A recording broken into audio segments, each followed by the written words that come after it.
sa Bahrain since 2009.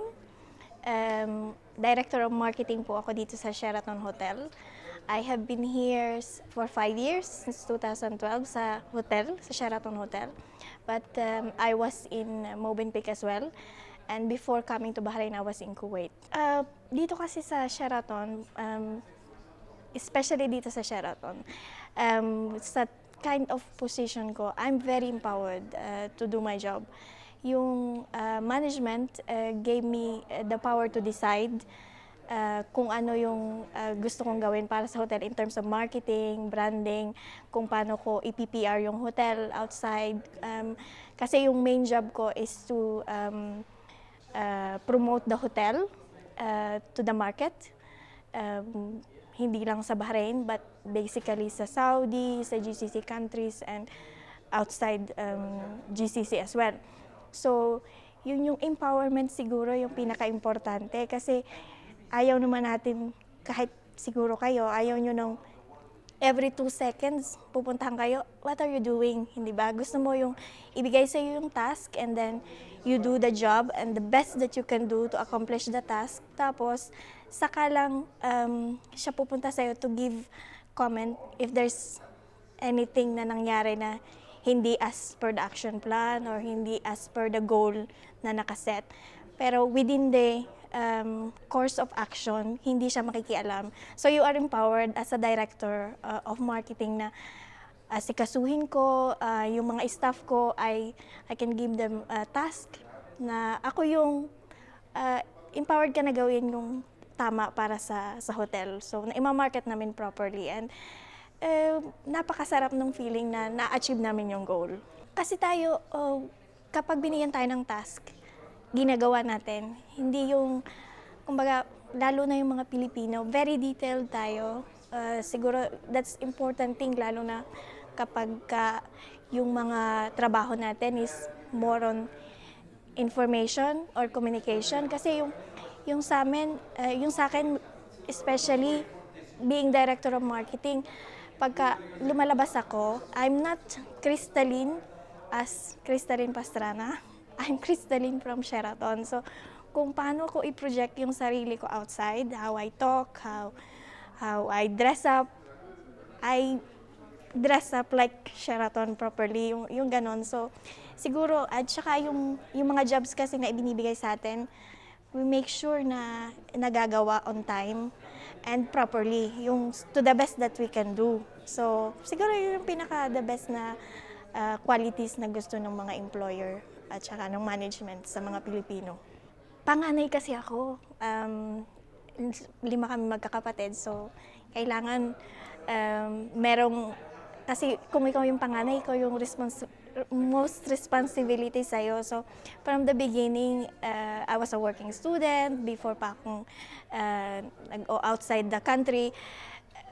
Parang, dahil sa sobrang responsibility, kailangan kong humanap ng paraan para kumita ng mas malaki. And as you know, pagiging OFW, yun yung pinakamabilis na nakikita ka ng malaki sa ibang bansa. So, thankfully, naging maayos naman yung aking pag-venture, pagpunta sa ibang bansa. Nandito na rin yung mga kapatid ko. Lahat sila nandito na. So, mother and father ko na lang ang nasa Pilipinas, but they come here from time to time para i-visit kami or kami yung umuuwing magkakapatid. Siguro, as others have said before, yung kasi babae ako and then I hold the position na hindi naman ganun. Being a director of marketing is responsibility and most of I think I'm the only Filipina director of marketing in Bahrain. I'm the only director of marketing in Bahrain, yes. Yun yung siguro in the beginning, they would not really think the small lady like her or a Filipina lady like her would be a director of marketing in such a big place. Tapos big responsibility. So, yun yung mainly na nagiging pero in the end, kapag napatunayan mo na sa kanila and the rest of the market na you are capable of doing the job, marirealize nila din later on na you've qualified for it and you deserve to be the director of marketing of Sheraton. So parang fulfillment then later on. I think he's already doing a great job. Kakauwi ko lang last year when nung pagkatapos niya ng maging ma-elect na president. And I can tell you, pinakamabilis at pinakamaayos na paglabas ko ng bansa yun. Lalo na lagi akong lumalabas kasama yung anak ko. Pupunta ako sa Pilipinas kasama yung anak ko. And she's half Arab, half Filipina. So she looks like an Arab. And every time nung magta-travel kami, yung struggle ko, laging hanapan ako ng mga dokumento na original na ganito, original na birth certificate, original na marriage contract.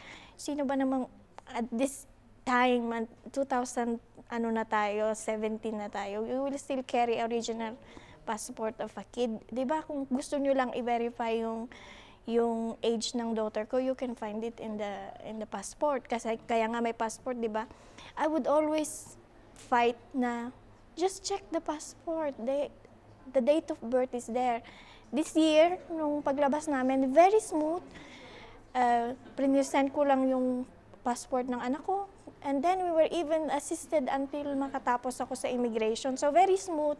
Small things, but it makes difference kasi mafe-feel mo. And then yung mga iba't ibang agency in one place, napaka ano nun para sa OFW, napaka natanggal yung hassle mo na pupunta ka dito, pupunta ka doon, bago mo pa matapos. Kung nasa probinsya ka, pupunta ka pa ng Manila, ang haba-haba ng pila. So, yung mga small things para sa OFW, napakalaking bagay nun para sa amin, yung mga ganong pagbabago na nagawa niya. Hindi lang naman kami mga taga-Bahrain na may mga Pilipino in Bahrain ang excited. Asawa ko ay sa Jordanian, pero excited din siya na nandito si President Duterte. So I think yung mga ibang lahi din, they're very excited na nag-visit siya dito sa Bahrain. Oo, madali. Kasi dito, maganda kasi ang Bahrain kasi open country siya. Tsaka mababait yung mga Bahraini. They're simple, magagalang. You can ask help in the road. Yung parang Pilipinas lang. In terms of raising kids, may mga schools na Filipino schools, then AMA, my daughter is in AMA school. Mga teacher niya, Pilipina, mga kaklase niya, mga Pilipino. So, mga Pilipino at mga Pilipinong bata. So, parang nasa Pilipinas din lang. So, wala naman sigurong pagkakaiba. Yung anak ko, natututunan niya pa rin yung po and opo, pagtatagalog. Siguro yung latest niya, yung sa farming, yung pagbibigay niya ng mga equipment sa mga farmers. Kasi, ang father ko was a farmer. So, alam ko kung gaano ka-importante yung mga hand tractor or yung mga ginagamit nila sa mga ano man tawag doon, sa taniman ng palay, sa mga tubigan, mga ganon. Yung mga items na pinapamigay niya, alam ko kung gaano ka-importante yun sa mga magsasaka. So, nung makita ko yun sa TV, parang talagang yun yung the best para sa akin na ginawa niya. At saka yung, of course, yung sa mga OFW.